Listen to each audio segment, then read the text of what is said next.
శ్రీవారి బ్రహ్మోత్సవాల్లో భాగంగా మంగళవారం నాడు ఉత్తర భారతదేశం నుంచి వచ్చిన కళాకారులు ప్రత్యేకమైన జానపద కళారూపాలను భక్తులకు విశేషంగా ఆకట్టుకున్నాయి. వాటితో పంజాబ్లోని కిక్లీ, త్రిపురలోని హోజాగిరి, గుజరాత్లోని గర్భా నృత్యాలు వాహనాల సేవలో ప్రత్యేకంగా నిలిచాయి. శ్రీవారి మోహిని అవతారం ముందు 14 రాష్ట్రాలకు చెందిన 490 మంది కళాకారులు ఈ ప్రదర్శనను ఇచ్చారు. చంద్రబాబు, సీనియర్ జర్నలిస్ట్, స్ఫూర్తి న్యూస్, తిరుపతి. కూంబింగ్లో ఉన్న సిఆర్పిఎఫ్ ఏఎస్ఐ విద్యుత్ షాక్తో మృతి చెందారు. డొంకరాయ్ పోలీస్ స్టేషన్ పరిధిలోని మెట్టగూడెం అటవీ ప్రాంతంలో ఈ ఘటన చోటు చేసుకుంది.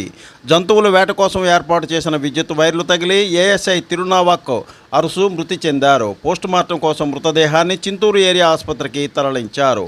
తమిళనాడు రాష్ట్రం సేలం జిల్లా వీరకుట్టిపాళ్యంకు చెందిన తిరునావారసు సిఆర్పిఎఫ్ 42వ బెటాలియన్కి చెందిన ఏఎస్ఐ. సతీష్, పూర్తి న్యూస్, కాకినాడ.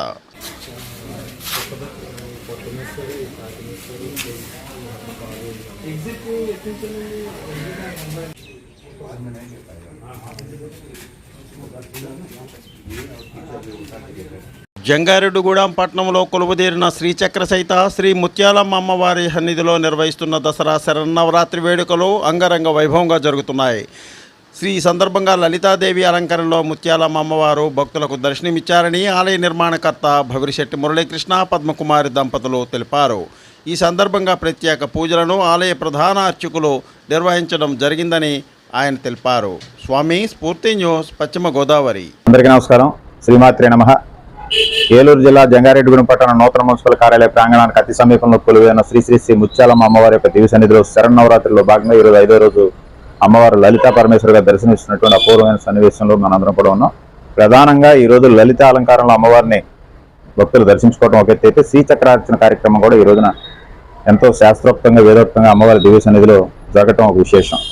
ప్రధానంగా లలితా స్వరూపం, లలితా సహస్రనామం ఈ రెండు చాలా దగ్గరగా భక్తులందరికీ ఉండేటువంటి అవతారాలు. ప్రధానంగా అమ్మవారి గురించి ఏదన్నా ఒకటి తెలుసుకోవాలన్నా, అమ్మవారి యొక్క మాట వినాలన్నా లలితా సహస్రనామాన్ని ఎక్కువగా భక్తులు ప్రతి చోట ప్రతి ఇంట పారాయణ చేస్తున్నటువంటి నేపథ్యం ఉంది. కాబట్టి అనేక అవతారాలు, అనేక రూపాలు, అనేక నామాలతో అమ్మవారు ఉన్న లలితగా భక్తులందరికీ చాలా దగ్గరగా ఉన్నటువంటి సందర్భాన్ని కూడా మరోసారి ఈ రోజున ఆలయంలో జరిగిన కార్యక్రమంలో భక్తులంతా కూడా గుర్తు చేసుకోవడం జరిగింది. ప్రధానంగా ఆలయ నిర్మాణకర్త భవిరిశెట్టి మురళీకృష్ణ, పద్మకుమారి దంపతులతో కూడిన ఆలయ కమిటీ, ఉత్సవ కమిటీ రేపు అనగా బుధవారం నాడు సరస్వతి పూజ ఇక్కడ ఆలయంలో అద్భుతంగా జరిగేటువంటి కార్యక్రమాన్ని కూడా ఏర్పాటు చేశారు. ఎల్లుండ బుధవారం నాడు జరిగేటువంటి సరస్వతి పూజలో పిల్లలందరూ కూడా సామూహికంగా సరస్వతీదేవి పూజ చేసుకునేటువంటి అవకాశాన్ని భవిరిశెట్టి మురళీకృష్ణ సారథ్యంలో ఆలయ కమిటీ ఏర్పాట్లన్నీ చేస్తుంది. కాబట్టి తల్లిదండ్రులందరూ దీన్ని వినియోగించుకుని పిల్లలందరితో సరస్వతి పూజ చేయించుకోవడానికి రావాల్సిందిగా ఆహ్వానం పలుకుతుంది. ఇది బుధవారం 9వ తారీఖు సరస్వతి అవతారంలో అమ్మవారి దర్శనంతో పాటు ఈ కార్యక్రమం ఉంటుంది. అయితే ప్రధానంగా అక్షరాభ్యాసాలు కూడా శరన్నవరాత్రిలో మూలా నక్షత్రంలో చేసుకునేటువంటి ఆచారం అనాదిగా మనకు ఉంది, సాంప్రదాయం. అక్షరాభ్యాసం చేసుకునేటువంటి అవకాశం ఉన్న యోగ్యత ఉన్న బిడ్డలందరినీ కూడా తీసుకొచ్చి ఇక్కడ అక్షరాభ్యాసం కూడా చేయించుకోవడానికి కూడా ఆలయ కమిటీ ఏర్పాట్లు చేసింది.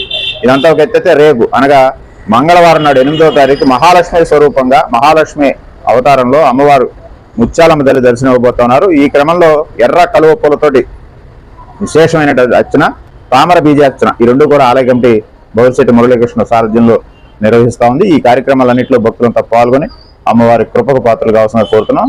రేపు మహాలక్ష్మి అమ్మవారిగా ముత్యాలమ్మను దర్శించడం, ఎల్లుండ సరస్వతీదేవిగా అమ్మవారిని దర్శించడంతో పాటు సామూహిక సరస్వతి పూజా కార్యక్రమం కూడా ఉందనేటువంటి విషయాన్ని భక్తులందరికీ మరోసారి తెలియజేస్తున్నాం. ఆలయ కమిటీ తరఫున శ్రీమాత్రే నమః.